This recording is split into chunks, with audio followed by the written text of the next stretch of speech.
বরাবরের মতো বর্ণিল আয়োজনের মধ্য দিয়ে এভরোজ ইন্টারন্যাশনাল স্কুল লালমাটিয়ার বার্ষিক ক্রীড়া প্রতিযোগিতা সম্পন্ন হয়েছে। ক্ষুদে শিক্ষার্থীদের ডিসপ্লে ও খেলাধুলা দর্শক অভিভাবকদের মুগ্ধ করেছে।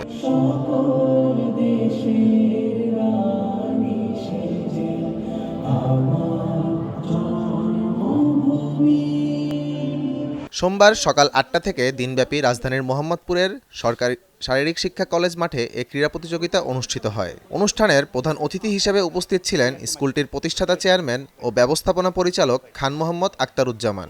এভারোজ প্রতিষ্ঠার মূল লক্ষ্য একটাই, বাংলাদেশ মুসলিম প্রজন্মের জন্য আধুনিক মানসম্মত একাডেমিক শিক্ষার সাথে সাথে দৃঢ় নৈতিকতা ও শৃঙ্খলার সমন্বিত শিক্ষা নিশ্চিত করা।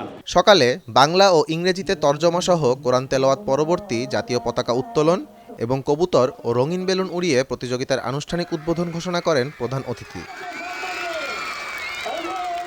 পূর্ব ঘোষণা অনুযায়ী স্কুলটির লালমাটিয়া ক্যাম্পাসের প্রায় ২৩০০ শিক্ষার্থী ২৪২টি খেলায় অংশ নেয়। খেলা শেষে বিজয়ী ছাত্রছাত্রীদের মধ্যে পুরস্কার বিতরণ করা হয়। পশ্চিম প্রান্তে আমাদের প্রাইমারি সেকশনের যে অনুষ্ঠানের দ্বিতীয়ার্ধে এভরোজ অ্যালামনাই, শিক্ষক, কর্মকর্তা ও কর্মচারীরাও বিভিন্ন খেলায় অংশগ্রহণ করেন। সব মিলিয়ে দিনটি ছিল বর্ণিল, কর্মব্যস্ত ও আনন্দঘন। আরেকটি event 5 girls lotus event name race. অনুষ্ঠানে বিশেষ অতিথি হিসেবে উপস্থিত ছিলেন ঢাকা বিশ্ববিদ্যালয়ের উচ্চতর মানববিদ্যা গবেষণা কেন্দ্রের চেয়ারম্যান ও বিশিষ্ট ইসলামিক চিন্তাবিদ professor doctor Mohammad Ataur Rahman Miazi, Islamic scholar Mufti Kazi Ibrahim, online গ্রুপের চেয়ারম্যান এবং এভরোজ ইন্টারন্যাশনাল স্কুল লালমাটিয়ার vice chairman Sajeda Akter, Pearson পিএলসির regional development manager Liton Abdullah, Cambridge assessment international education বাংলাদেশের country manager Sarwat Masuda Reza, Oxford AQA বাংলাদেশের কান্ট্রি ডিরেক্টর শাহিন রেজা।